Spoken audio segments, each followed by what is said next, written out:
Abra sua Bíblia comigo em 2 Coríntios capítulo 12, verso 7. Vamos do verso 7 ao verso 10. É um privilégio poder olhar numa quinta-feira como essa e ver essa igreja lotada. É um privilégio. Quando eu falei no vídeo sobre a nossa região, eu sou nascido e criado aqui em Itaquera, e eu congreguei minha vida inteira aqui. E havia uma força de pessoas que tentavam colocar na minha cabeça que, de verdade, que eu tinha que me mover daqui, que aqui nunca conseguiríamos. Mas não é o manual do homem, é o manual de Deus. E olhar para essa igreja e ver essa igreja como a gente sempre vê lotada, a gente se acostuma, não é? Mas não deveria fingir, não deveríamos nos acostumar. É um prazer. Onde Jesus está, as multidões precisam vir. E que nunca mude isso no nosso coração. Que Jesus Cristo seja a razão de estarmos aqui. Ele é o motivo. Só tem um motivo. Jesus é o motivo. Amém? Faça festa, tire foto, faça seu story, convide sua família para vir e vai ser uma bênção.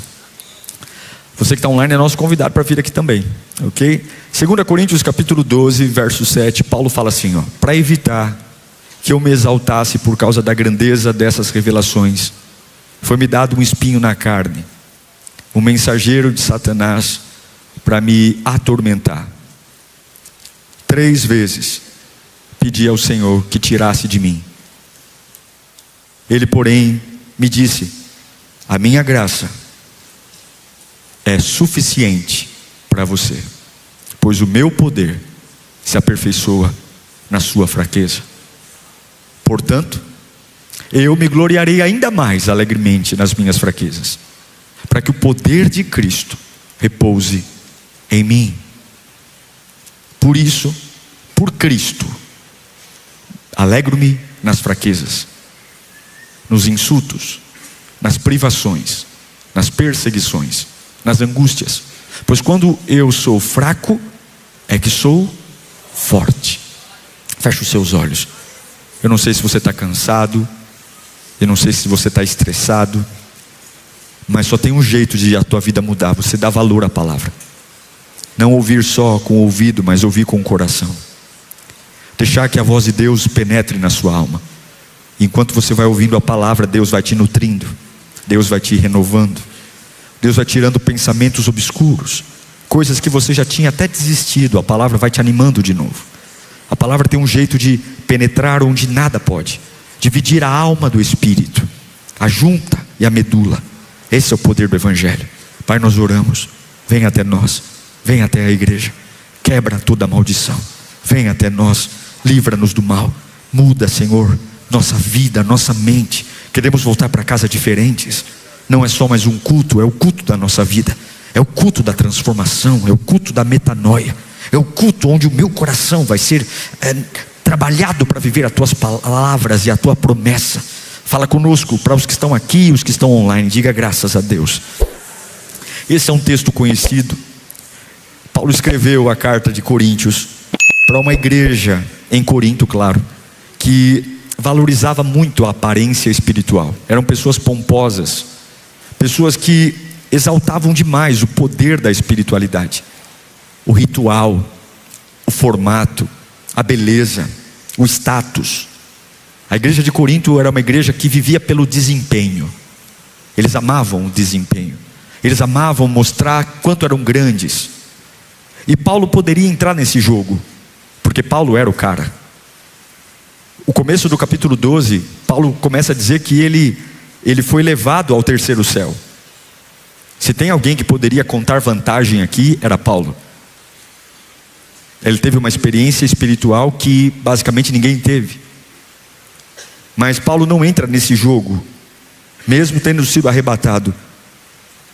E ao invés disso, ele não escreve uma carta detalhando a sua experiência fenomenal. Na sua carta à igreja de Corinto, ao invés de se exaltar, ele revela algo que ninguém esperava. O apóstolo Paulo traz a revelação, não do céu, mas a revelação do espinho. Ele faz questão de contar para uma igreja pomposa relação dele com um espinho. Um espinho que não foi por acaso. Não foi por falta de fé. Não foi por pecado. Foi um espinho permitido por Deus. Deus, com o propósito de que Paulo não se exaltasse com o tamanho das revelações que recebeu. Deus coloca um espinho nele para machucá-lo. E enquanto aquela igreja valorizava a força, Deus estava formando o homem na fraqueza. É maravilhoso isso. É nesse capítulo que Paulo vai falar uma frase que a gente repete muito aqui na igreja: quando eu estou fraco, é aí que eu estou forte. Sim, o espinho torna Paulo fraco. E eu fiquei pensando nesse texto hoje, pedindo a Deus uma revelação para compartilhar com vocês, porque eu, Diego, já orei muito na minha vida e jejuei, fiz campanha, chorei, pedi, e percebi que nem tudo aquilo que queria muito, Deus fez. Também pedi para Deus tirar algumas coisas da minha vida, e percebi que também nem tudo que pedi para Ele tirar, Ele tirou. E o problema não é o que me incomoda. O problema é que eu sei que Deus tem poder para tirar tudo. Eu sei que Deus tem poder para curar tudo. Então o que dói mais não é o espinho, sabe? O que dói é: Deus, se o Senhor tem poder para mudar isso, e eu vou ter uma qualidade de vida melhor, e eu vou ter um dia a dia melhor, e o Senhor tem poder para fazer isso, e o Senhor me ama, então por que o Senhor não faz? Que custa? É aqui que a fé entra em crise, porque eu não estou lidando com a ausência de Deus. Deus está aqui. Então se Ele está aqui, por que não faz? Ele está aqui. Por que que Ele não faz? E Ele deixa claro que Ele decidiu não remover o espinho.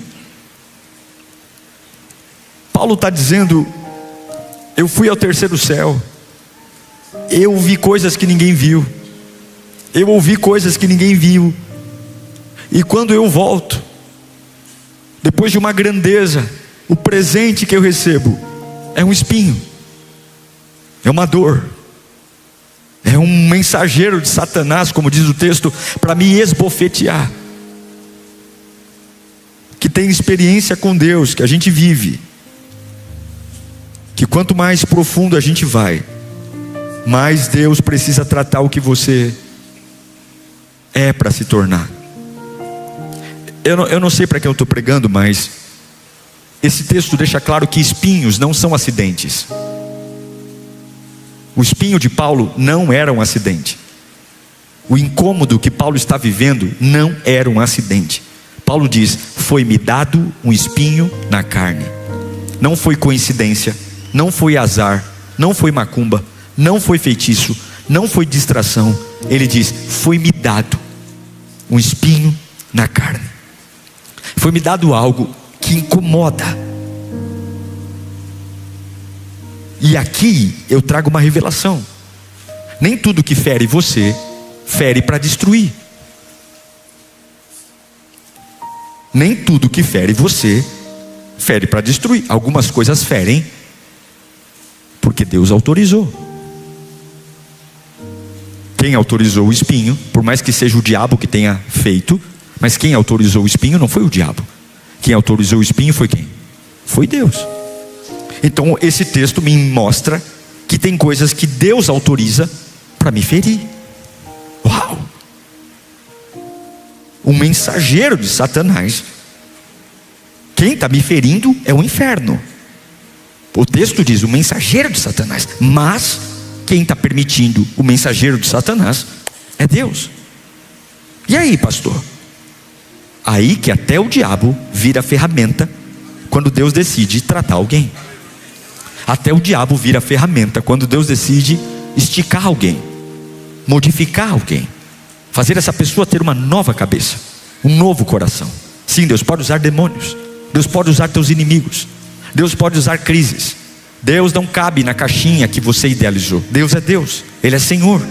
E esse culto vai abrir a sua mente para coisas que até então você não aceitava, dizendo: não, isso eu não aceito. Querido, fecha a boquinha, esteja naquilo que Deus quer que você faça, porque Deus tem seus planos e seus meios, e nem todos eles combinam com aquilo que você está vendo, nem todos eles combinam com aquilo que você está imaginando, nem tudo. Você pode estar tentando expulsar algo que Deus está usando para te quebrar. Você pode estar tentando expulsar algo que Deus está usando para forjar seu coração. Você pode estar tentando lutar contra uma situação que Deus está usando para te fazer ver de um jeito que você nunca veria se não fosse passando por essa situação, arrancando uma ingenuidade, arrancando uma imaturidade, esse negócio de ser levado por conversa alheia. Talvez Deus está permitindo que até uma situação de machucar você seja o grande estopim para um novo tempo na sua vida, porque Deus prefere ferir você do que perder você. Deus prefere machucar você do que perder você. Eu tenho certeza, quando Deus diz para Paulo: eu mandei um espinho na tua carne, o mensageiro de Satanás para te esbofetear por conta das grandes revelações, eu tenho certeza que Deus pensou o seguinte: se eu não colocar um espinho, Paulo vai se perder. Ele viu tanta coisa, ele ouviu tanta coisa, ele teve uma revelação tão profunda. Eu conheço a minha criação, eu preciso colocar um limitador para que ele nunca esqueça de quem ele depende. O texto diz: para que eu não me exaltasse. O perigo de Paulo não era o espinho, o perigo de Paulo era o orgulho. Esse é o problema. Nós somos orgulhosos, nós somos vaidosos. A gente quer Deus ao nosso serviço, a gente fala sobre Ele, a gente lê a Bíblia, mas na verdade nós queremos mandar nele. Nosso orgulho, a nossa soberba. E Paulo não tinha problema com o espinho, Paulo tinha problema com o orgulho. Deus está vendo algo em Paulo que nem o próprio Paulo tinha percebido. O que eu quero que você entenda é que Deus não está reagindo ao que você é, Deus está lidando com o que você pode se tornar. Ele sabe, se você conquistar tudo o que quer, que bicho você vai virar, que ser humano você vai virar. Então, para você não deformar, Ele precisa tratar a tua natureza, e não trata a nossa natureza com beijo e abraço. Espinhos são necessários. Eu tenho os meus, você tem os seus. Deus não trata só o teu presente, Deus sabe o que vai acontecer nos próximos anos, nos próximos meses. E é por isso que Ele envia situações que nem sempre são agradáveis, para que eu não me perca no dia de amanhã. Por isso que esse mesmo apóstolo Paulo diz para mim e para você: em tudo dar graça. Eu entendo, eu agradeço. Eu não entendo, eu agradeço. Dói, eu agradeço. Faz bem, eu agradeço. É doce, eu agradeço. É amargo, eu agradeço. Eu ganhei, eu agradeço. Eu perdi, eu agradeço. Chegou, eu agradeço. Está indo embora, eu agradeço. Entrei no hospital, eu agradeço. Entrei no velório, eu agradeço. Entrei na maternidade, eu agradeço. Fui contratado, eu agradeço. Fui demitido, eu agradeço. Consegui chegar na igreja tranquilo no horário, eu agradeço. O pneu do carro furou, eu agradeço. Eu não sei o que está acontecendo, eu sei que tudo o que acontece hoje, se eu estou no caminho de Deus, Deus não está só cuidando do meu presente, Deus já está cuidando do meu futuro. Deus está cuidando do seu futuro. Não reclame quando simplesmente alguma coisa der errado. Não reclame quando de repente o elevador parar no ponto. Não reclame quando, por exemplo, você demorar para ser atendido numa fila. Você não sabe o que Deus está te poupando sobre o teu futuro. Deus conhece o seu futuro. Deus sabe quem você é. E se para proteger você Ele tiver que permitir dor, Ele permite. Se para proteger você, porque para proteger Paulo Ele coloca o espinho. Se para proteger você Ele precisar fazer você chorar alguns dias, Ele vai fazer você chorar, porque é melhor você ferido do que você perdido. É melhor você ter uma fase de angústia por um período do que se perder completamente amanhã. Deus te conhece, E alguns estão lutando contra fases. Deus está dizendo: não lute contra esta fase, lute pela minha presença. Não lute contra esta estação, lute pela minha presença, lute pelo meu poder, lute pelo meu fogo, lute pela minha presença em você. Agora, por que espinhos são tão importantes? Fala comigo: espinhos me mantêm de joelhos. Paulo vai dizer o seguinte: por 3 vezes eu pedi a Deus para tirar o espinho. Quantas vezes ele pediu? 3 vezes. Paulo era um homem casca dura. Paulo era um homem acostumado a enfrentar situações difíceis. Ele não era um cabra mole, ele não era um mimizento. Se ele pediu 3 vezes, é porque alguma coisa estava realmente esbofeteando ele. A gente não tem uma clareza do que é esse espinho, e eu não quero conjecturar aqui com você. Importa que é algo que machuca muito, porque ele está pedindo: Deus, tira. Deus, tira. Deus, tira. 3 vezes. 3 vezes. O homem que foi levado ao céu agora está de joelho no chão. Deus, por favor, tira isso da minha vida. Deus, por favor, tira isso da minha vida. Deus, por favor, tira isso da minha vida. O homem que ouviu o que ninguém ouviu agora está no chão, gemendo, pedindo para Deus arrancar. Um homem que viu, mas eu escuta. O espinho não te afasta de Deus. O espinho te empurra para Deus, porque espinhos nos põem de joelhos para depender de Deus. Tem coisa que só existe na sua vida para te impedir de viver longe de Deus. Deus sabe que se as coisas continuarem como estão, sem Ele interferir, você vai se esfriar, você vai se desviar, você vai perder a sua fé. Espinhos não vêm para matar, espinhos vêm para me colocar no eixo. E talvez essa situação que você está vivendo, amarga, doída, nunca foi uma situação para te destruir, foi uma situação para te recolocar diante da presença de Deus. Aquilo que a gente chama de luta, Deus chama de estratégia. Aquilo que a gente chama de pior fase da minha vida, Deus chama de reencontro. E talvez seja isso que você está vivendo aqui, um reencontro para nunca mais ser o mesmo. Pastor, mas como pode? Calma, Ele é o arquiteto da vida, Ele sabe o que está fazendo. Eu tenho uma palavra para você que está angustiado aqui. Deus sabe tirar você dessa situação de um jeito que o nome dele será glorificado. Deus sabe, Deus sabe, Deus sabe, Deus sabe. E você sabe qual é a resposta de Deus quando Paulo está de joelho e por 3 vezes pede: tira o espinho, tira o espinho, tira o espinho, tira, por favor, tira. A resposta de Deus é: a minha graça te basta. A minha graça te basta. Deus não diz: eu vou tirar o espinho. Deus diz: eu vou colocar algo em você junto com o espinho. A minha graça te basta. Há algo que vai ser mais poderoso do que o espinho: a graça de Deus. Sim, mais poderoso do que o câncer é a graça de Deus. Sim, mais poderoso do que o desprezo dos homens é a graça de Deus. Sim, mais poderoso do que a perseguição é a graça de Deus. Deus não precisa tirar o espinho, Ele só precisa encher você de graça de Deus. De graça de Deus. Você tem que mudar o olhar hoje, porque sempre haverá alguma coisa diferente, e a graça de Deus te acompanhará.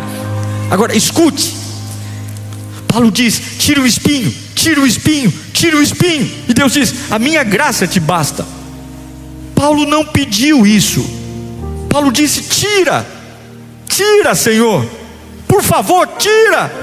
E Deus responde: suporta. A minha graça te basta, suporta. 3 vezes: tira, tira, tira.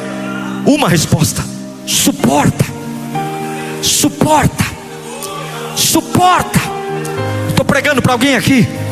Vou na Lírio, Deus vai tirar, Deus vai tirar, Deus vai mudar. E Deus está dizendo: suporta, suporta, suporta.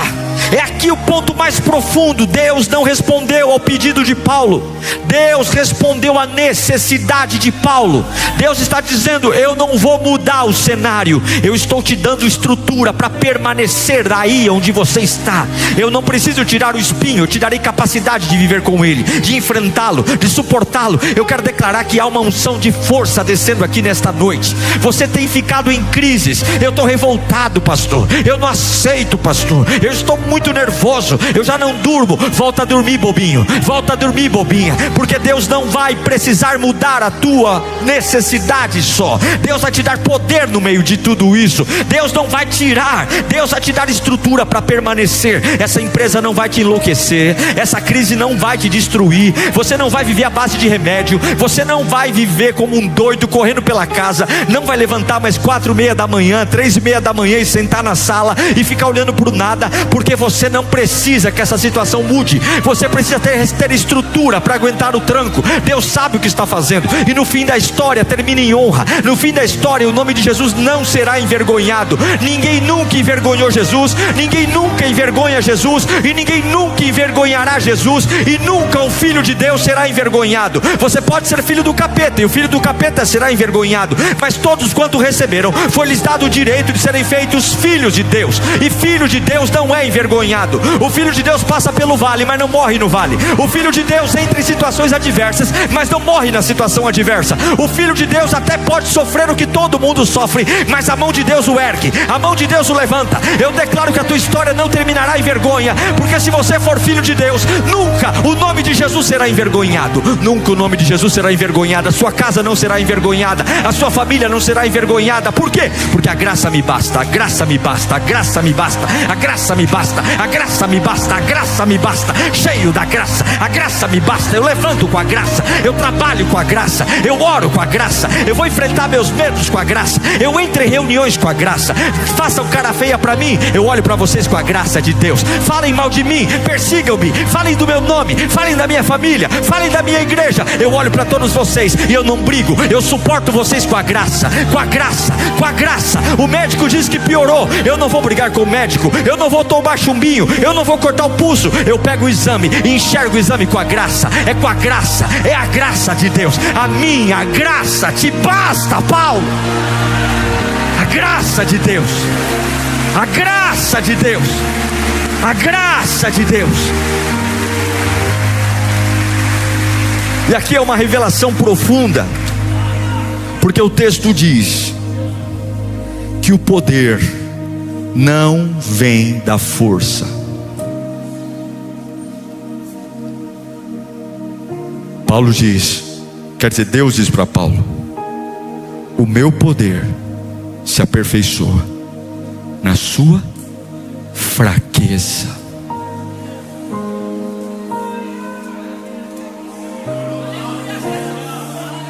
Deus está revelando algo que a teologia não gosta. Deus está dizendo: a origem do meu poder não vem da sua força.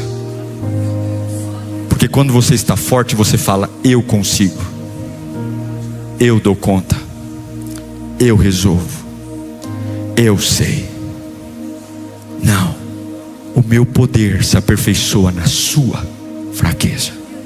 É quando você diz: não dou conta, não consigo, não tenho dinheiro suficiente, não tenho força para levantar hoje, não tenho cabeça para lidar com esse assunto, não estou conseguindo lidar com tantos compromissos, me sinto fraco, me sinto incapaz, me sinto frustrado, me sinto atrasado. Mas eu sei de uma coisa: se eu pegar tudo isso que não funciona e entender que há uma graça que me alcança, sobrenaturalmente um poder virá. Um poder virá, porque Deus não divide a glória dele com os super-homens. Deus não divide a glória dele com grandes homens. Deus não divide a glória dele com grandes autoridades. Deus não divide a glória dele com homens engomadinhos e mulheres engomadinhas. Deus não se impressiona com um tronozinho em cima do púlpito. Deus não se impressiona com fala grossa. Deus se impressiona com gente na fraqueza pedindo a graça. Deus olha para gente que não é e dizendo: eu realmente não sou, eu não tenho, mas por favor, Senhor, aperfeiçoa-me na fraqueza para que o poder venha.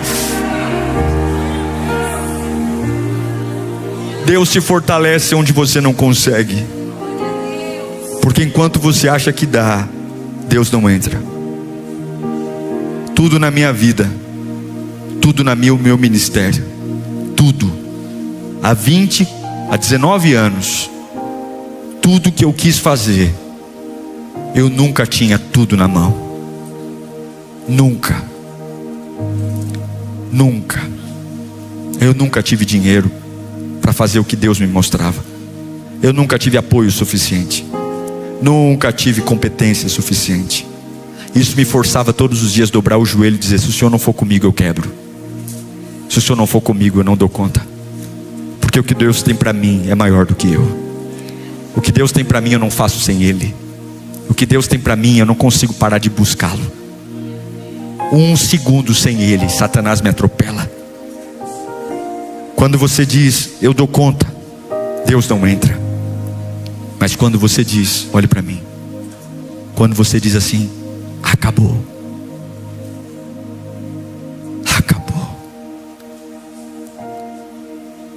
só quem já falou isso sabe o que eu estou falando. Acabou. Aí Deus olha para você e diz: é agora que começa.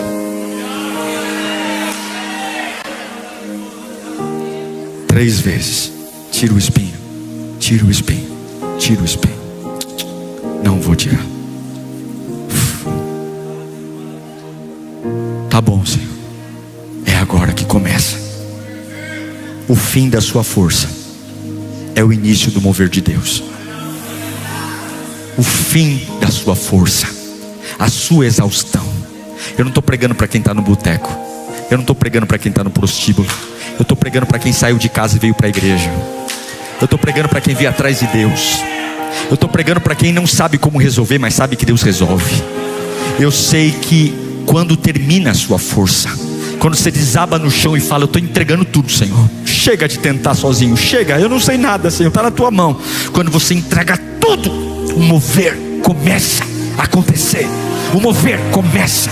E hoje eu quero te convidar para isso hoje. Você correu tanto, você fez tanta reunião, você falou tanto, e a única coisa que você colheu foi decepção. A única coisa que você colheu foi expectativa frustrada. E assinou contrato, fez um monte de coisa, falou com um, falou com o outro, um bateu no ombro, outro bateu no outro ombro e falou: agora vai, confia em mim. E todo mundo furou, todo mundo foi embora, todo mundo não cumpriu a palavra. E Deus está dizendo: eu estou esperando você cair no chão e falar para mim: acabou. Porque quando você chegar no teu limite, eu começo a mostrar quem é que manda nessa parada toda. Eu começo a mostrar. O problema é que você quer parecer forte. Pare de manter sua imagem. Quer sustentar um padrão de intocável, um padrão de solucionador de problemas, um padrão de alguém que tem resposta para tudo, quer segurar tudo. E Deus está dizendo, João capítulo 15 versículo 5, Ele olha para você e diz: eu sou a videira e vocês são os ramos. Se você permanecer em mim e eu permanecer em você, esse dará muito fruto. Leia comigo agora depois da vírgula: 1, 2, 3. Pois sem mim vocês não podem fazer nada. Nada. Não vem com essa carinha de inteligente, não vem com essa carinha de sabichão. Não me mostre seus diplomas, não me mostre suas influências, não me mostre seu network, não me mostre suas influências. Sem mim nada podeis fazer. Sem mim nada podeis fazer. Pegue e desabe hoje diante de Cristo e diga: Deus, acabou. Eu vou parar de viver sozinho. Eu vou parar, eu cheguei no meu limite. A tua graça vai me bastar a partir de agora. E você verá um mover, um mover, um mover, um mover. Jesus diz: sem mim nada. Fala comigo: nada. Deus não unge autossuficiente. Deus se manifesta em dependentes. Dependentes. Gente que depende.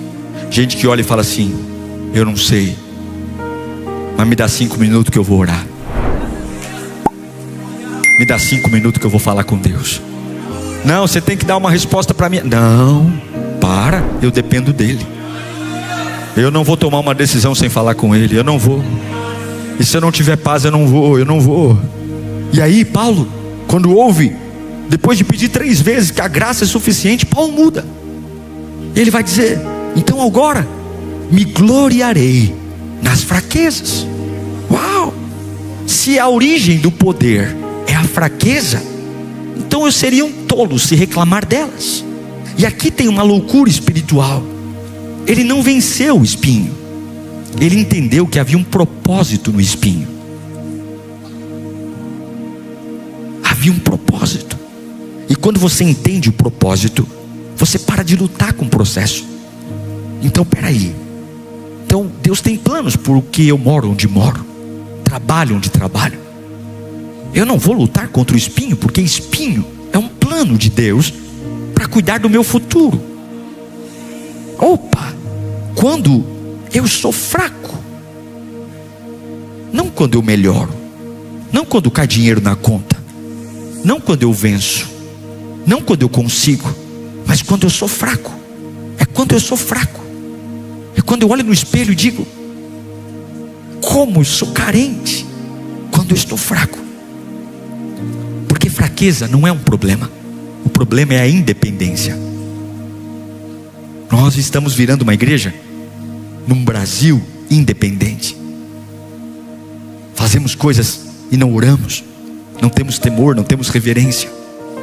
A gente vive uma vida solta. Esquecemos. Então Paulo diz: ok, não vai tirar, Deus, está ótimo. Se o Senhor não vai tirar, é porque é bom para mim.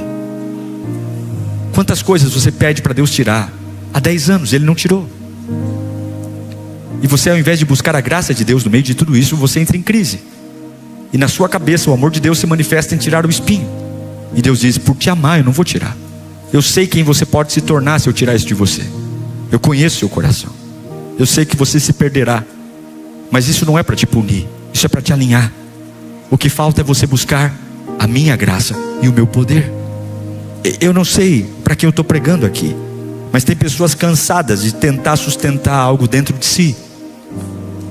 Um colapso nervoso, uma incoerência na alma, uma fúria.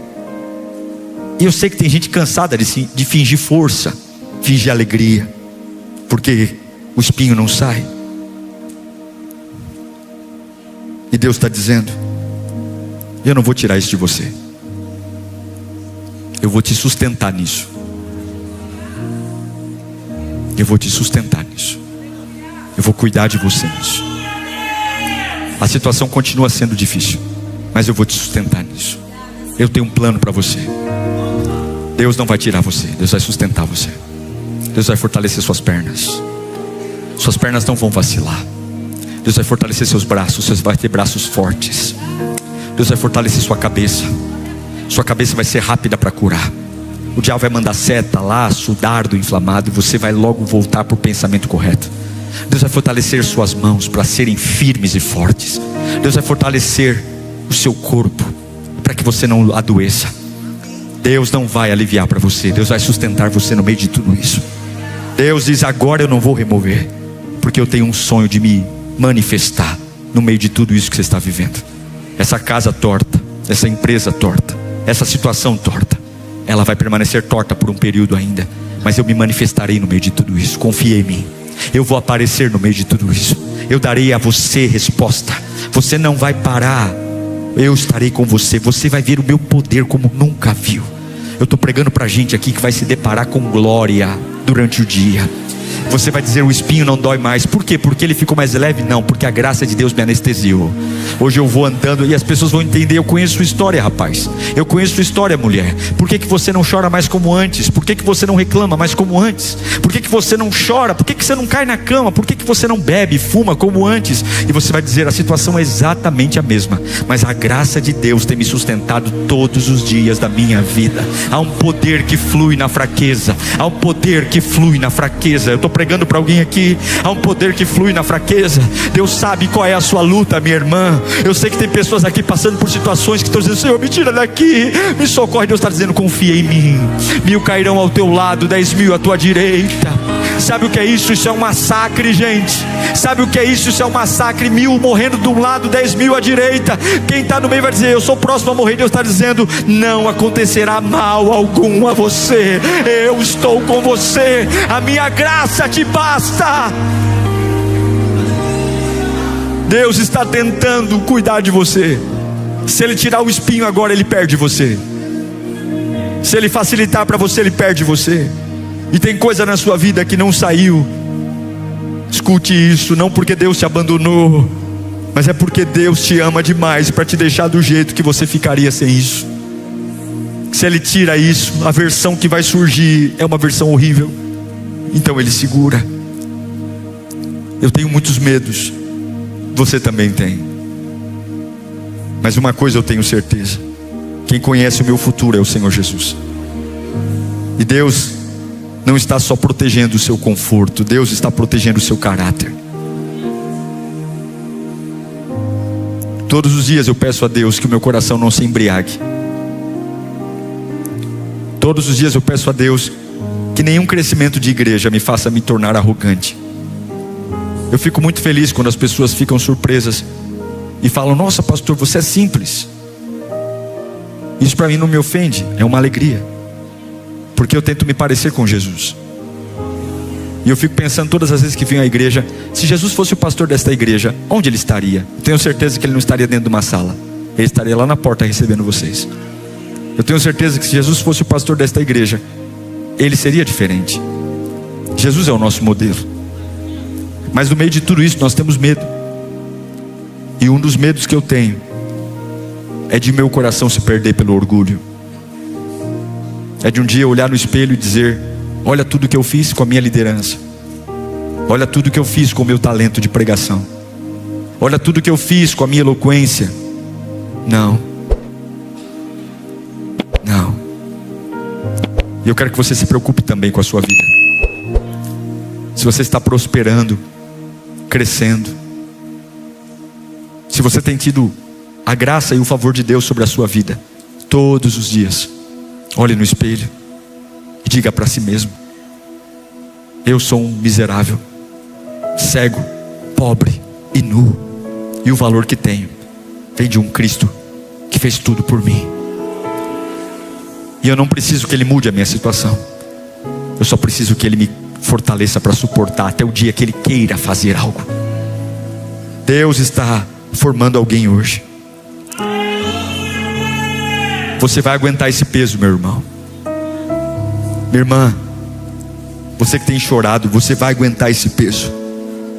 Você está pedindo paz e Deus está dizendo: tenha paciência, eu estou construindo uma estrutura em você.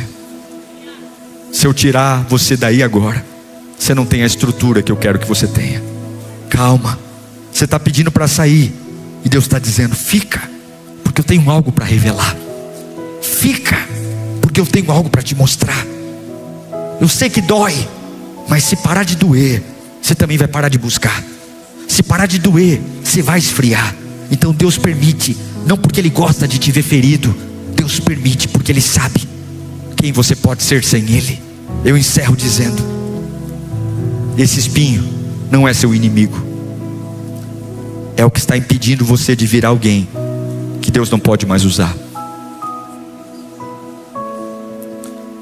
Eu quero que você feche os seus olhos.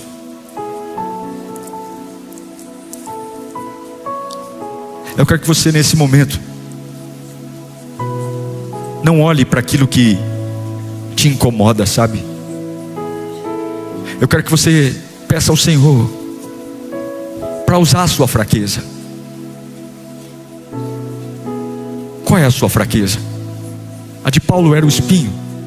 Satanás o esbofeteava. Talvez sua fraqueza é uma fraqueza financeira, é uma fraqueza de relacionamento, é uma fraqueza de caráter, é uma fraqueza de emoções. E você diz: Deus, tira esse espinho. E Deus está dizendo: não preciso. Olhe para mim que eu vou te dar força para suportar isso.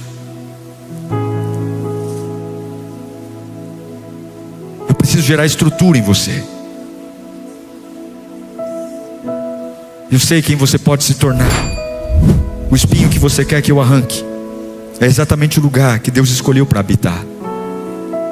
O lugar que Deus escolheu para forjar você. Então você vai falar como Paulo: então quando eu estou fraco, é aí que eu estou forte. Sinta a força chegando sobre o seu corpo. Feche os olhos. Sinta o próprio Espírito Santo indo em tua direção, com fogo. O próprio Espírito Santo trazendo uma nova mentalidade. O Espírito Santo fazendo fazer como Paulo: então, Senhor, agora eu me gloriarei. Eu não vou reclamar mais. Eu não vou gemer mais. Eu vou fazer festa no meio da situação que eu não gostava até ontem. Mas se essa é a ferramenta do despertar da tua presença, se essa é a ferramenta, se o Senhor decidiu não tirar, então agora eu me gloriarei nisso. Então agora eu vou ter experiências contigo, Senhor. Eu não vou me revoltar, eu vou me entregar. Eu vou celebrar o teu nome. Eu vou levantar o teu nome ao mais alto lugar. Eu vou declarar que eu dependo de ti. O Senhor é a minha força. Vai chamando a presença de Deus. Vai dizendo: Espírito Santo, me fortalece nessa situação. Você está doente? Peça a graça de Deus. Você está amargurado? Peça a graça de Deus. Você foi abandonado por um homem, por uma mulher? Peça a graça de Deus. Você foi demitido? Peça a graça de Deus. Seu lar está em crise, teu marido quer separar? Peça a graça de Deus. Teu filho está nas drogas, foi embora de casa? Peça a graça de Deus. Você recebeu um diagnóstico horrível? Peça a graça de Deus. Não peça para Ele tirar o espinho, peça a graça de Deus. A graça te fará suportar, a graça te fará alcançar. Peça a graça de Deus. É da graça que vem o poder. E que bom que você não consegue mais, porque Deus ama os dependentes. Que bom que você não dá conta mais. Que bom que você está dizendo: acabou, acabou. Que bom, porque é nesse momento que a glória de Deus começa a aparecer. É no momento que eu não sei para onde ir, não sei com quem falar, que nesse momento que o poder vem. É quando os poderosos viram as costas. É quando os amigos somem. É quando o dinheiro acaba. É quando as pessoas que diziam conta comigo nem me atendem mais no celular. É nesse momento que eu caio no chão e digo: acabou, estou perdido, acabou. E Deus está dizendo: está perdido nada, porque nessa fraqueza eu te torno dependente de mim. E nessa dependência o meu poder começa a brotar.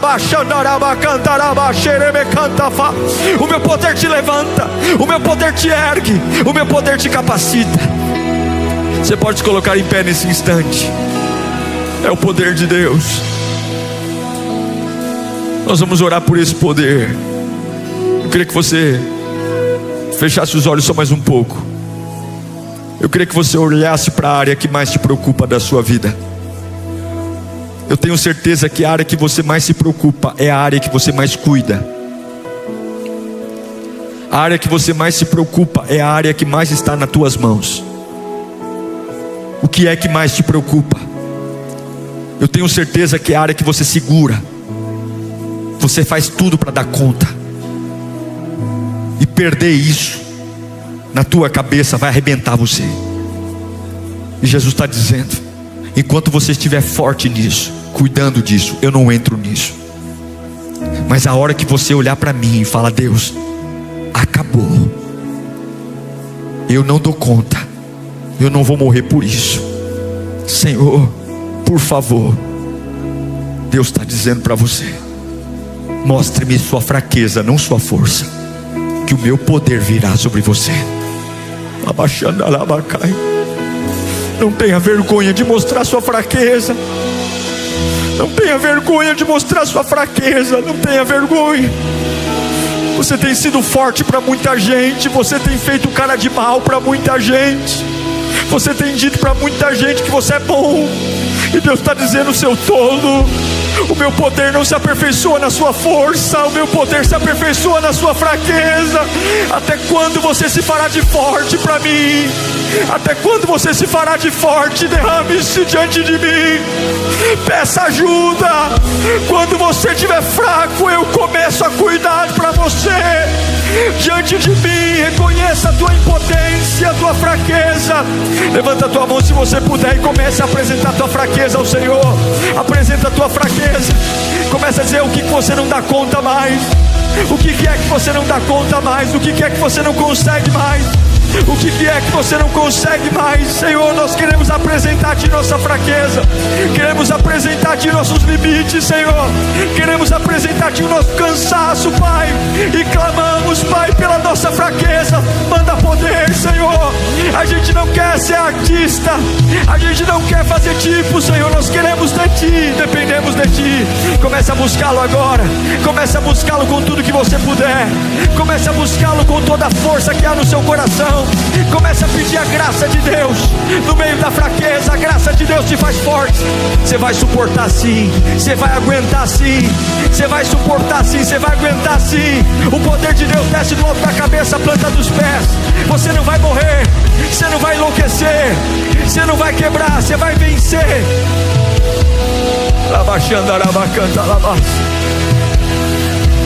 Espírito Santo de Deus, Espírito Santo, nós entregamos a Ti a nossa fraqueza, Senhor, nossos medos. E hoje a gente está falando acabou. Tem coisas que eu estou dizendo acabou, eu não tenho mais o que fazer. Acabou. Não vou gastar mais dinheiro nisso, não vou correr atrás de mais ninguém. Acabou. Eu estou reconhecendo a minha impotência, eu estou reconhecendo a minha falta de inteligência, eu estou reconhecendo a minha falta de recursos, eu estou reconhecendo, Senhor, a minha falta de contatos, eu estou reconhecendo a minha falta de sabedoria. E está aqui a minha fraqueza. Apresentamos a Ti a nossa fraqueza. Então eu te peço, Senhor, se o Senhor encontrar a minha fraqueza, manda a Tua glória, manda o Teu poder, e o Teu poder se aperfeiçoa na minha fraqueza. Enche esse povo de poder aqui, meu Pai. Enche esse povo de poder aqui, meu Deus, para que eles possam suportar. Enche esse povo de poder. Receba poder na sua alma, receba poder no seu espírito, receba poder na tua boca agora para falar em outras línguas, receba poder nos teus olhos para ver o sobrenatural, receba poder no teu corpo para ficar em pé diante de todo ataque, receba poder na tua mente para não se ofender, receba poder na sua memória para lembrar do que te dá esperança, receba poder para se curar rápido, receba poder onde você estiver, receba poder, receba poder. Se você está fraco, receba poder. Aqueles que se humilham diante do Senhor serão exaltados, aqueles que se humilham serão exaltados. Poder do alto céu, poder.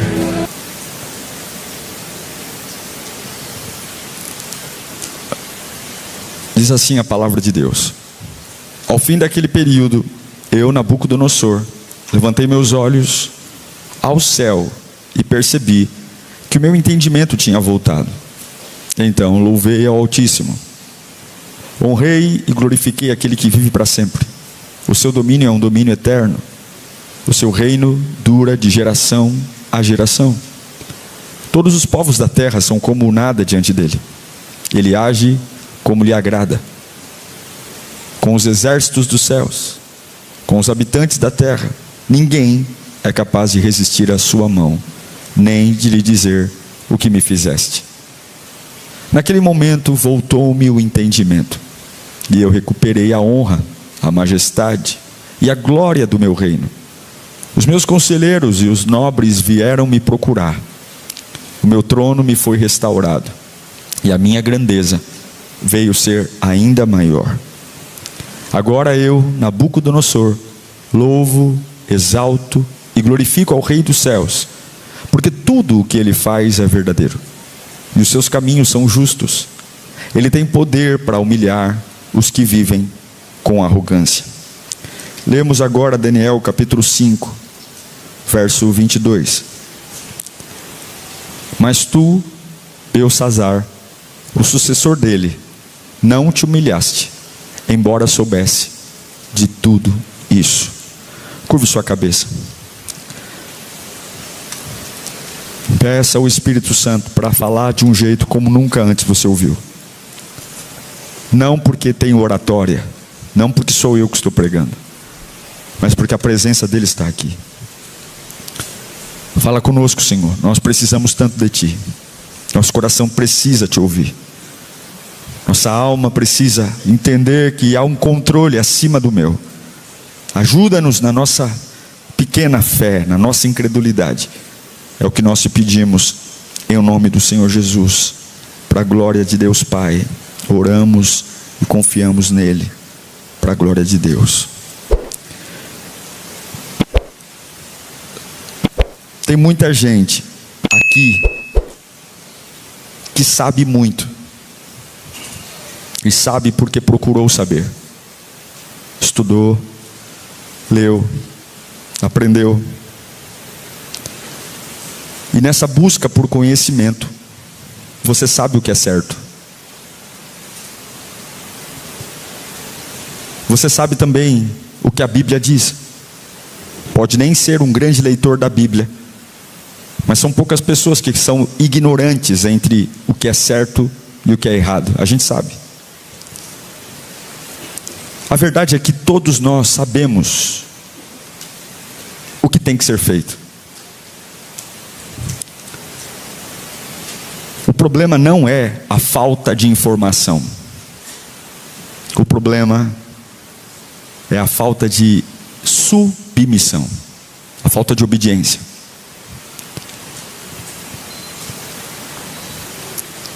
Aprendi que o nosso problema não é conhecimento de Deus. Conhecemos Deus, só que conhecê-lo não te torna apto para confiar nele. Não. Você pode ter a cabeça cheia e a vida vazia.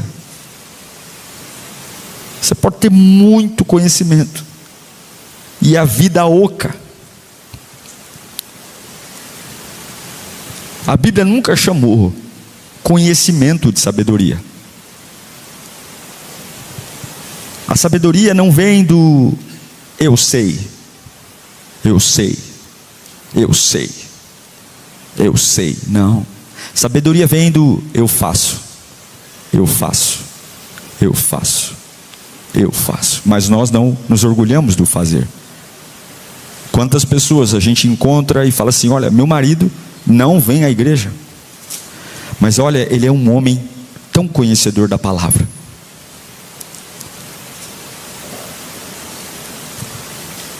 O texto que li a você expressa dois momentos. Quando li Daniel capítulo 4, 34 ao 37, a Bíblia fala de um rei babilônico chamado Nabucodonosor. Um camarada que teve tanta soberba, tanta arrogância, alguém que cresceu tanto, que se exaltou de um jeito tão incrível que Deus o humilhou. E humilhou ao ponto dele perder a sanidade mental. Deus o fez pastar como um bovino. Deus enviou um sonho a ele, Daniel revelou esse sonho, e o sonho era claro: por conta da sua exaltação, por conta de você ser tão arrogante, soberbo, Deus vai humilhar você.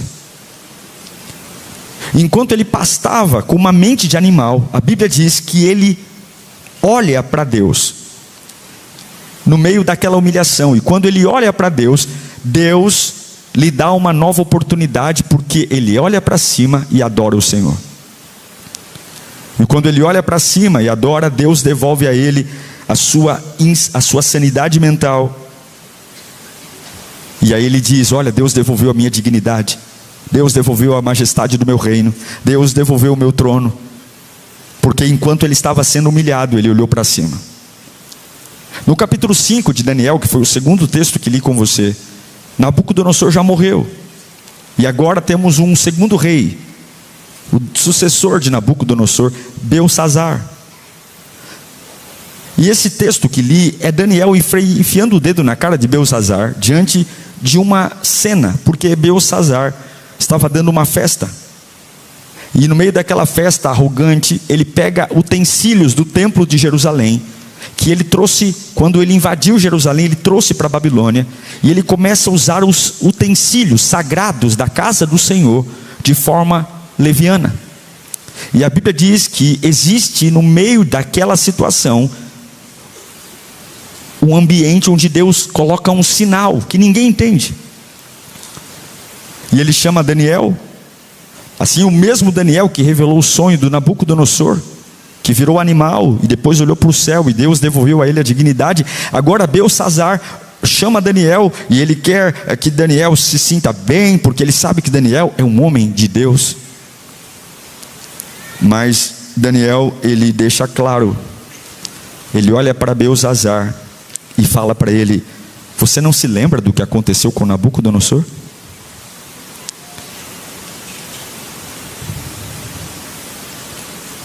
Você não se lembra do que aconteceu com o último rei? Que fez exatamente isso, o que Deus fez com ele. Existe um perigo de saber e não se render. Existe um perigo de saber algo e não aplicar na minha vida. Existe uma diferença brutal entre aprender e colocar em prática. É isso que Daniel está falando para Beltsazar. Você está cometendo um erro que o teu antepassado cometeu. Você não aprendeu nada com ele.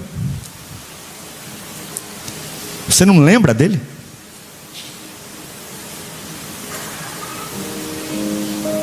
Põe para mim de novo Daniel 5:22. Mas tu, Beltsazar, sucessor dele, não te humilhaste, embora o quê? Soubesse de tudo. Você sabe de tudo que aconteceu, e mesmo assim você não se humilhou. O problema de Beltsazar não era ignorância. O nosso problema não é ignorância. Beltsazar pecou com currículo. Beltsazar pecou com histórico. Beltsazar pecou sabendo. E mesmo sabendo, não fez o que tinha que fazer. Não fez. Isso é um perigo. Provérbios 15:33, Salomão nos adverte que a sabedoria é temer ao Senhor, e a humildade antecede a honra. Sem humildade para aplicar o que sei, a minha informação vira só diploma na parede, vira só certificado na gaveta, não vale nada. Nada. É o orgulho por ter um conhecimento que me trava. Eu não melhoro, eu não avanço, eu não rompo. Tiago capítulo 4 verso 6, a Bíblia é enfática quando o Tiago diz: olha, ele porém concede-nos graça maior. Por isso diz a Escritura: Deus se opõe, Deus é contra, Deus fica do lado contrário aos orgulhosos, mas Ele concede graça, perdão, vida aos humildes. Ele concede favor. O orgulho não é só feio, o orgulho não é só horrível de olhar alguém e dizer: nossa, como essa pessoa é orgulhosa. O orgulho, ele é uma trava. O orgulho, ele é uma cova. Deus não escreve histórias na Bíblia para nos entreter. Deus escreve histórias para nos salvar, não repetindo o que esses homens fizeram, não fazendo igual. Em Jó capítulo 8, verso 8 e 9, a Bíblia deixa claro: pergunte à geração anterior. Dá uma olhada no que fez teu avô, dá uma olhada no que fez teu pai, dá uma olhada no que fizeram teus tios. Pergunte à geração anterior e veja o que os ancestrais delas aprenderam. Pois nós nascemos ontem e não sabemos nada. Os nossos dias na terra não passam de uma sombra. Jó está falando: tenha maturidade para aprender com quem já viveu o que você está vivendo. Quem sangrou antes de você, quem caiu antes de você, quem separou antes de você. Quem faliu tem a maturidade para isso. Querido, Daniel, quando aponta para Beltsazar, quando Deus põe o dedo no meio daquela festa e o vai pesar na balança, Deus vai entrar com juízo diante de um homem que sabia que Deus não se permite ser zombado. Quando Daniel se levanta, Daniel não acusa Beltsazar de não saber, mas ele acusa de não se humilhar. A gente sabe. E isso revela o pecado mais caro, que não é a falta de humilhação, a falta de informação, mas é a falta de submissão. Eu sei, mas não faço. Eu sei, já me falaram, já me encontraram, já li mensagem na Bíblia, já vi vídeo na internet, já conversei com amigos, e então eu não me submeto. E o arrependimento começa quando? Quando o ego termina. É impossível se arrepender com o ego inflamado. É isso que Daniel está falando para Beltsazar. Você sabia do que Nabucodonosor enfrentou? Deus fez ele virar um boi, e mesmo assim você não fez o que tinha que fazer. Você sabia. Isso revela que conhecimento sem atitude não tem progresso. Não tem progresso. Vir aos cultos e não aplicar o que se ouve aqui não tem progresso. Chorar na hora do louvor e não viver o que se canta não tem progresso. Carregar um crachá de voluntário e se esforçar muito para atender a expectativa da programação do culto não tem progresso. Não tem progresso. É a mesma coisa que você colocar uma luz e perceber que quando você tem luz, a raiz é rasa. A raiz é rasa. Quanto mais você sabe, mais obediência tem que ter. Cada culto. Então eu quero orar por você que está aqui e dizer: se você sabe o que Deus está te pedindo, por que você está adiando? Você tem medo de quem? Está com medo de desagradar a quem? Se você sabe que a tua alma clama, você sabe, você conhece histórias que já percorreram o caminho que você está, e você sabe como eles acabaram, onde eles estão hoje, e ainda assim você caminha dançando num caminho que está na cara que vai dar ruim. Qual é a obediência que você está empurrando para aquele dia? Quando der eu faço, quando der eu vou, quando der não, querido. Que essa semana você possa escrever uma coisa onde você vai obedecer a Deus e vai parar de fugir do que tem que fazer. Vai parar de fugir. É a mesma coisa que alguém que vai ao médico, marca a consulta, vai até o hospital, pega a senha, aí faz o exame, faz o diagnóstico está claro. Você volta para sua casa com o diagnóstico claro, só que continua vivendo como se não tivesse um diagnóstico. Continua com os mesmos hábitos alimentares como se não tivesse nada. E um dia o corpo vai cobrar a fatura. Um dia o corpo vai entregar a fatura, porque informação que não vira ação não cura. A mesma coisa aqui. Deus está dizendo: larga essa vida, larga essa atitude, muda. Eu sei, mas não faço. Eu sei, mas eu declaro que isso vai acabar hoje, em nome de Jesus. Em nome de Jesus, porque eu sei não é fé. Fé é eu faço. Fé é obediência. Eu declaro um novo tempo de obediência nascendo na sua vida. Eu declaro que você não será como Beltsazar, que vai ver coisas do passado e vai ignorá-las, mas haverá uma inteligência espiritual na sua vida. E inteligência não é dizer eu li a Bíblia inteira. Inteligência não é dizer nossa, eu fiz o IBEX. Inteligência não é dizer eu sou um voluntário da Lírio. Inteligência é ouvir e dizer: Deus falou comigo e eu faço. Deus falou comigo e eu vou. Deus falou comigo e eu aprumo a minha vida. Deus falou comigo e eu organizo o que tenho que fazer. Beltsazar não foi assim. Esse é o problema da queda. Então, como eu me levanto, pastor? Eu vou aprender com Nabucodonosor como me levanto. Nabucodonosor foi um rei arrogante, mas em Daniel capítulo 4, 34, enquanto ele estava na humilhação, a Bíblia diz: ao fim daquele período, eu, Nabucodonosor, levantei os meus olhos para o céu. No meio da minha humilhação, da minha soberba, da minha arrogância. Eu estava sendo punido, não porque Deus é injusto, mas porque Deus me ama. Algumas humilhações vêm por conta do amor de Deus. Enquanto ele estava ali, ele diz: eu levantei os meus olhos ao céu e percebi que o meu entendimento tinha voltado. Sabe o que ele está falando?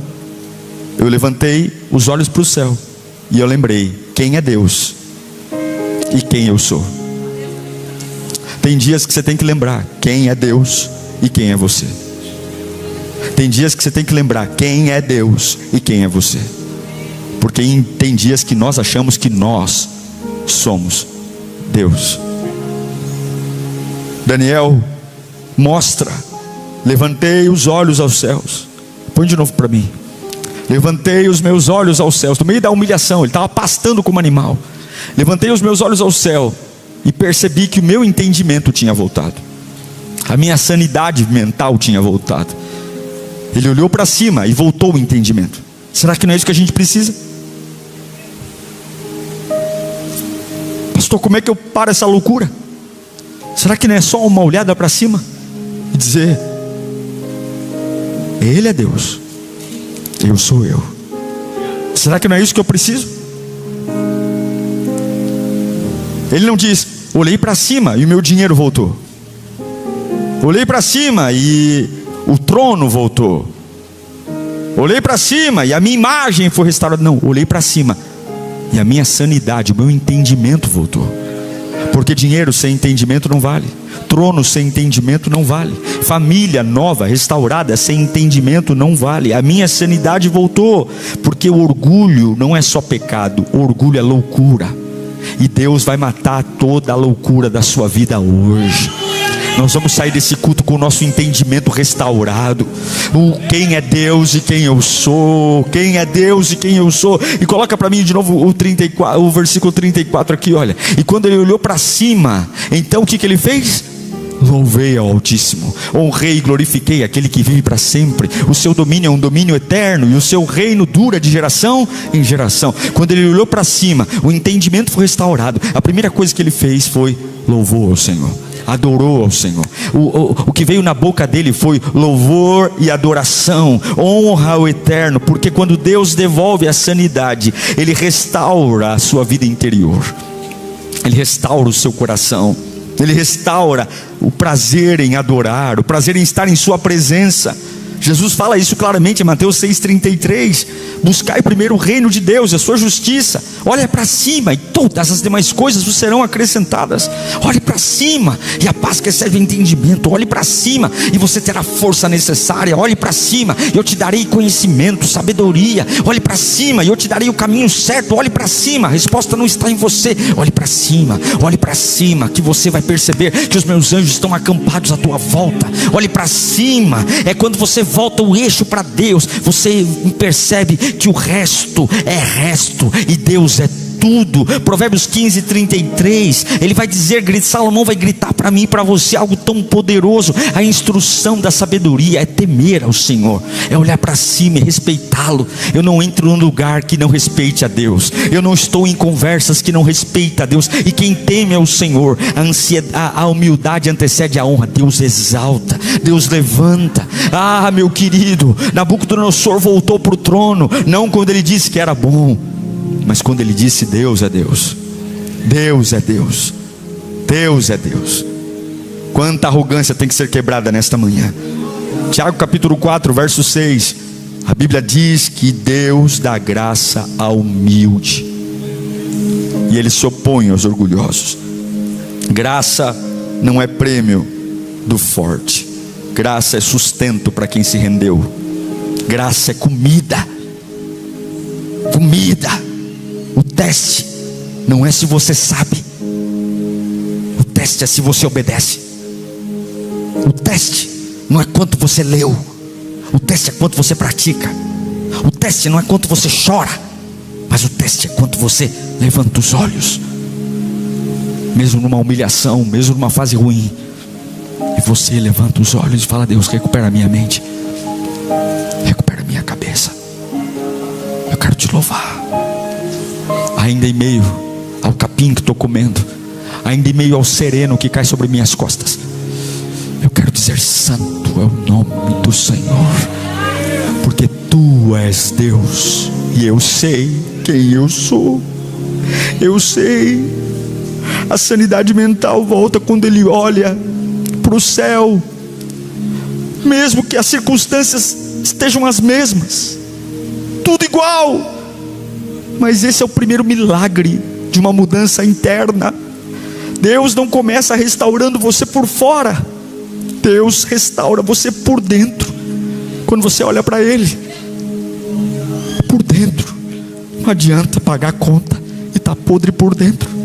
Não adianta ter o que você quer, está vazio. Não, Nabucodonosor está ali. E sabe o que é lindo? Deus não escondeu a queda de Nabucodonosor, porque essa queda é um testemunho para mudar histórias. Eu vou lembrar de Nabucodonosor, para não ser um Belsazar que vai saber tudo e não fazer nada. Mas na minha vida vai ser diferente, na sua vida vai ser diferente. Eu declaro que hoje você vai olhar para cima e não olhar para o problema. Problema todo mundo tem. Amanhã é segunda-feira, todo mundo tem um abacaxi para descascar, mas o céu sempre estará acima de você. Você sempre terá uma escolha. Você sempre terá uma escolha para que a sua mente seja renovada, para que você não viva uma vida debaixo de pressão, mas viva uma vida debaixo de governo. Aleluia, governo.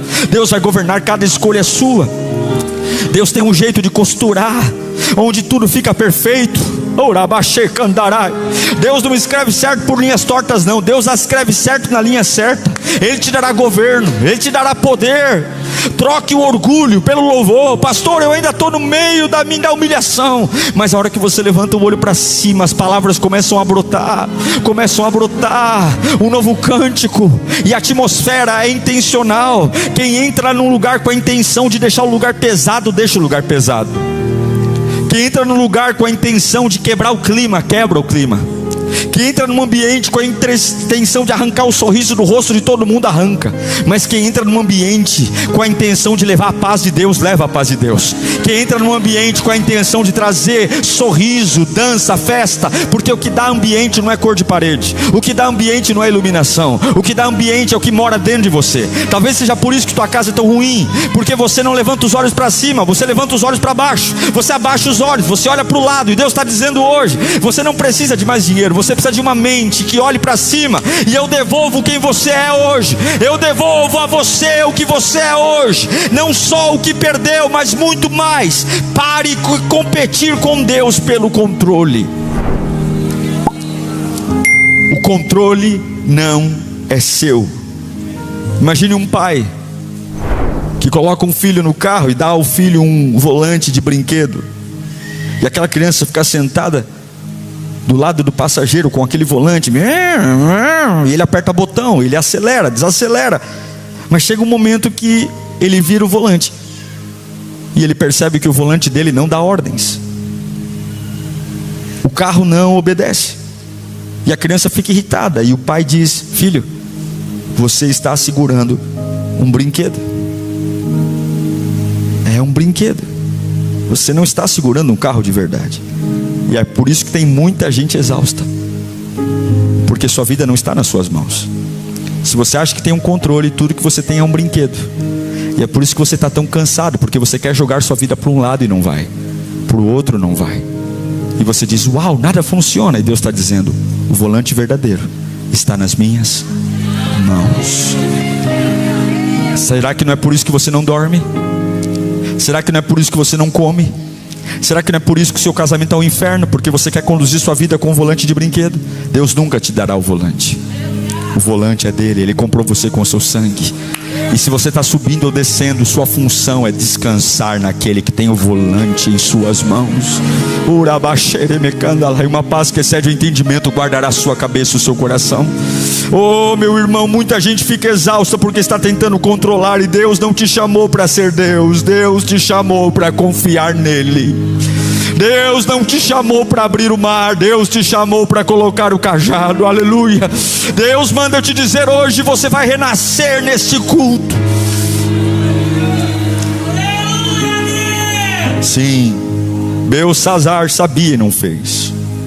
Nabucodonosor foi arrogante, caiu, mas quando levantou os olhos, Deus devolveu. E existe um perigo, e aqui encerro. O maior perigo da sua vida é como você vai lidar com o sucesso. O perigo não é quando eu caio, o perigo é quando eu subo. Tem gente que acha que a sua vida é provada no deserto. Não, sua vida é provada na terra boa. Sua vida é provada quando as coisas funcionam. Porque quando você tem sucesso e não é grato, você esquece de Deus. Quando você cresce e não é grato, você esquece que chegou ali porque foi Ele que te levou até ali. Eu não tenho tempo para ler, mas depois você pode ler na sua casa Deuteronômio 8. Esse capítulo é incrível, porque Deus mostra que conduziu o povo para um deserto, para humilhá-los mesmo, para quebrantar o coração deles, para ver se eles obedeceriam. E no meio daquele deserto, Deus humilha, permite fome, permite sustento, dependência. Deus os quebra. E depois de ensiná-los, Deus agora promete uma terra boa, dizendo: olha, vocês aprenderam no deserto, tiveram fome, passaram por dificuldades, perdas, e agora eu vou levar vocês para uma terra boa. E lá no versículo 7 ao 10, existe uma descrição dessa terra boa. Uma terra muito diferente do deserto, uma terra de fartura. E lá no versículo 10, Moisés diz que quando eles chegarem nessa terra boa, em Deuteronômio 8:10, Moisés diz: olha, depois de vocês terem comido, esqueçam a fome que vocês passaram no deserto. Agora é terra boa, agora tem comida, agora dá para encher a pança. Agora, depois de vocês ficarem satisfeitos, o que você vai fazer? Depois que você tiver com a barriga cheia, o que você vai fazer? Louve ao Senhor o seu Deus pela boa terra que deu a vocês. Louve. Moisés está dizendo: o maior teste não é o que eu faço quando estou com a barriga vazia. O maior teste é o que eu faço quando eu estou com a barriga cheia. É a minha capacidade e a minha força de dizer: se eu estou aqui, é graças àquele que me trouxe até aqui. Não deixe o pecado do sucesso acabar com você. Nabucodonosor pagou um preço alto, porque o pecado do sucesso, a arrogância, o jogou para comer capim. E ele teve um lapso de olhar para cima e lembrar quem Deus é, e Deus o salvou. Belsazar, mesmo sabendo de tudo que Nabucodonosor fez, não temeu ao Senhor e fez pior. Prevaricou com os itens da casa do Senhor, e Deus entrou. E Daniel, quando Belsazar falou: vem aqui me ajudar, revela o que Deus escreveu na parede, ele disse: antes de revelar, você não é inocente não, você sabia de tudo e não fez. Quando você entrar numa boa terra e ficar satisfeito, quando você ganhar bem, quando você tiver uma pessoa amada ao teu lado, quando o teu ministério começar a florescer, quando tua casa entrar no eixo, cuidado para não esquecer que foi o Senhor que te levou até aí. Cuidado para não esquecer que foi a graça e a misericórdia do Senhor que te pôs aí. Quando você perceber que a alegria brotar na tua alma, não deixe o pecado dizer: foi minha força. Não deixe o pecado dizer: foi o meu poder. Não deixe o trono ser tão valioso ao ponto de você querer sentar nele. É o Senhor que te dá a capacidade para produzir. Coloca versículo 8, capítulo 18, versículo 18 de Deuteronômio 8, põe para mim. Leia comigo no 3. 1, 2, 3. Antes, lembrem-se do Senhor, o seu Deus, pois é Ele que dá a vocês capacidade de produzir riqueza, confirmando a aliança que jurou aos seus antepassados, conforme se vê hoje. Você não é o dono do dom que tem, você é um administrador. Você não é dono de nada, você é um administrador. O Senhor é dono de tudo. Se você é bom naquilo que faz, você é só um administrador. Você é bom porque Deus se fez bom. Entregue sua casa ao Senhor, entregue seu dom ao Senhor, entregue seu talento ao Senhor, entregue seus dias ao Senhor. Quando alguém vier bater no teu ombro e dizer assim: ó, nossa, você é bom, não seja deselegante, diga obrigado, mas dentro da tua alma fala assim: não sou bom não, se há algo bom em mim vem do Senhor. O Senhor é o meu Deus, o Senhor é o meu protetor. Não guarde para si aquilo que não é seu. Se tem um talento. Não, talento não é coroa, talento é responsabilidade. É por isso que tem tanta queda hoje no meio evangélico, é por isso que tem tanto escândalo, tanta coisa, porque as pessoas esqueceram que se há um crescimento, se há um avivamento, a glória não é nossa, a glória é do Senhor, é dele que vem todas as coisas, é ele que dá a capacidade para produzir, é ele que faz todas as coisas. Moisés diz: quando você estiver cheio, louve. Deus não condena a boa terra. Escuta aqui, eu vou encerrar. Deus não tem nada contra dinheiro, poder, sucesso.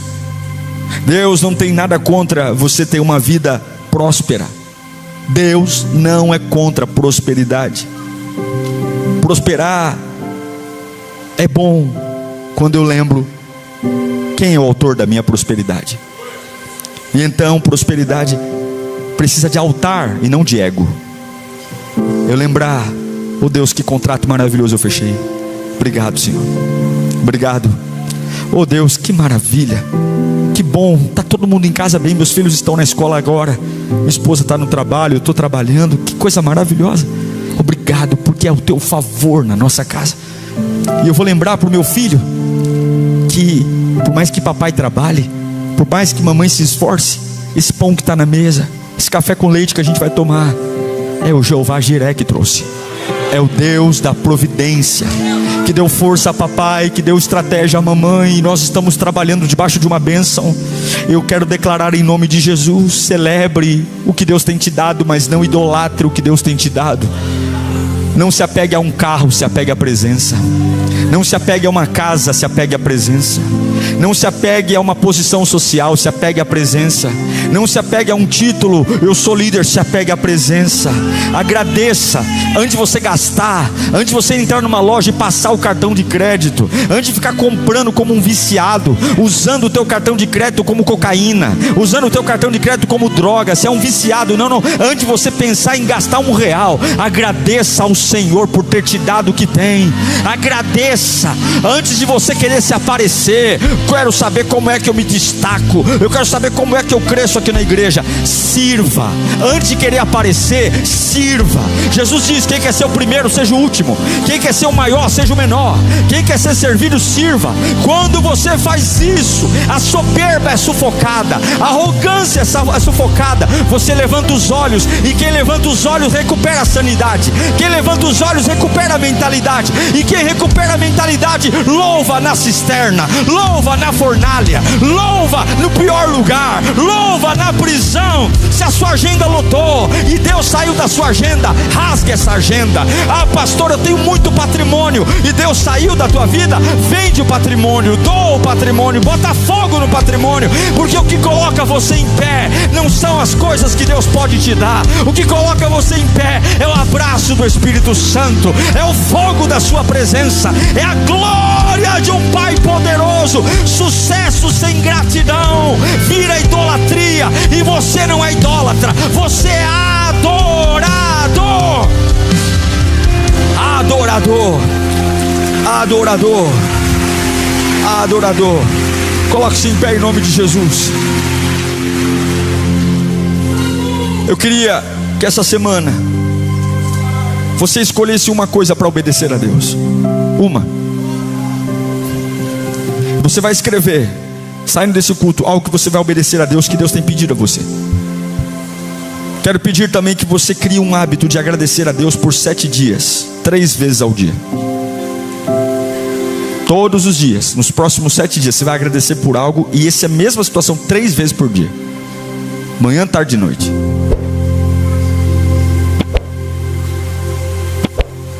Quero também que você, em público, tenha um ato de humildade. O que é um ato de humildade?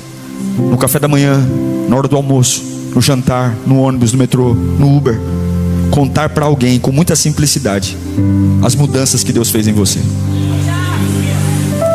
Algumas vezes a gente tem o prazer de contar que viajou para a Europa. A gente tem o prazer de contar onde trabalha, tem o prazer, mas não tem a humildade de contar para o ímpio o que Jesus fez na sua vida.